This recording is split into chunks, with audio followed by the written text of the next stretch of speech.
In this video, we will look at growth accounting studies.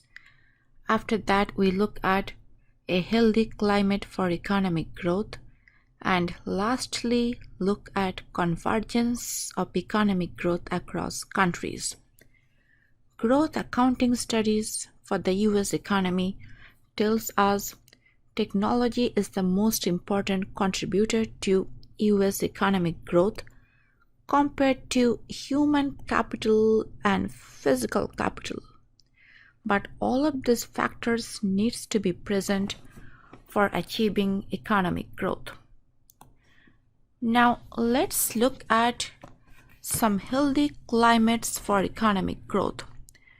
And we look at examples of some countries here, and some governments around the world have chosen to invest and facilitate capital deepening and improvement of technology.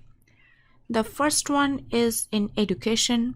If I look at what the Danish government has done, they need all children under the age of 16 to attend school. So what are they doing here? They are basically improving the human capital, and public education is definitely free. Next, you look at saving and investment. In the US and also in some other countries, the government taxes gains from private investment. If we have lower capital gains taxes, this will encourage more investment and also encourage economic growth. Next, we can have infrastructure. This is an example of definitely physical capital. And we can look at the example of the Japanese government, what they did in mid-1990s. The Japanese government undertook significant infrastructure projects that improved roads and public works. This increased physical capital, ultimately increased the economic growth.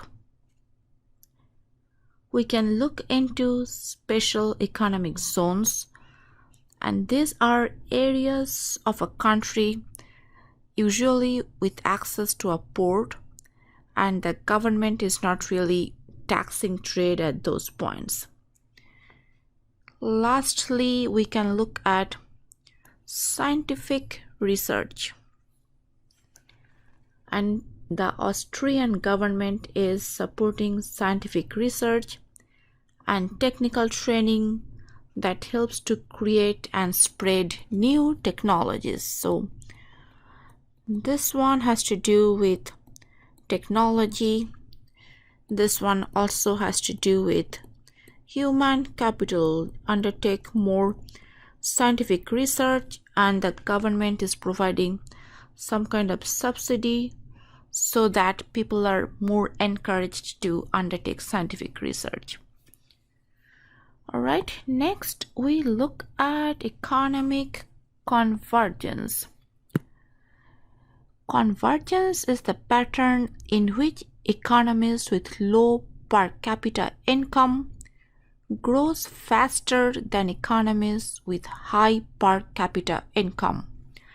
Please take a look at this YouTube video, and this really illustrates the pattern of convergence over time. I can look into the example of some countries. I have a fast growth club and I have a low growth club. It's quite significant. If I look at the numbers, we have Cambodia, China, and India. These are countries in the fast growth club. Look at their economic growth from 1990 to 2000, 2000 to 2008. It's pretty significant and pretty impressive. But the slow growth club, we do not see any kind of convergence here. I feel like one of the reasons here, like for Central African Republic, countries like Jamaica, we can also look at Haiti. Their growth is not significant, we can also look at really other factors. I need to look at the data here to see what's going on.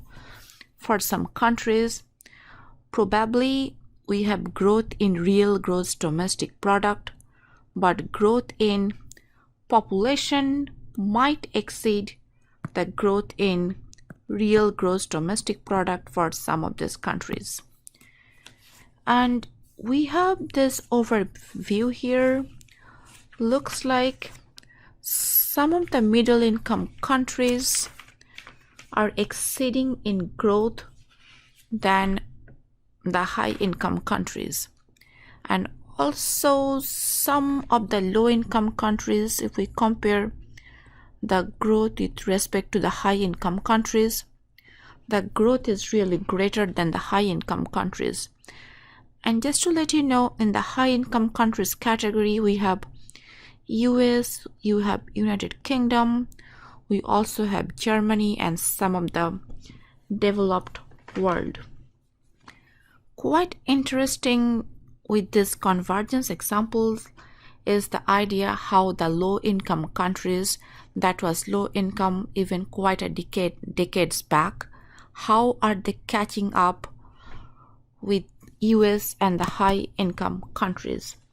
So some of the arguments for convergence is, if we look at low income countries, as for example India and China, they started with very low human capital. Probably they started with 0 or 40 units of human capital and physical capital.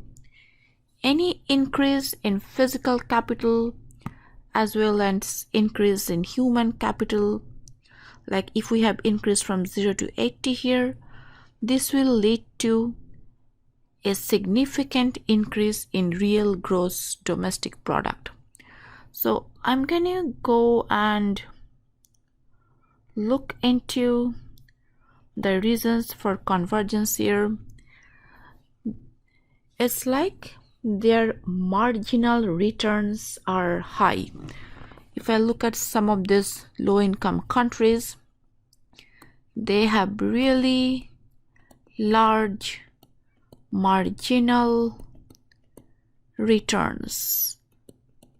As for example, if we increase capital, both human and physical, by a certain unit, the real gross domestic product will increase by leaps and bounds. The second argument in favor of convergence is they have the low income countries are not reinventing the wheel in terms of new technologies. The technology has already been invented by high income countries, and the low income countries, they can continuously apply the new technology that has been invented by the high income countries, and this is called the advantages of backwardness. But just remember, we do not see convergence for all the countries. Alright, so I would really recommend you to take a look at this video to show you more of this convergence experience. Thank you very much.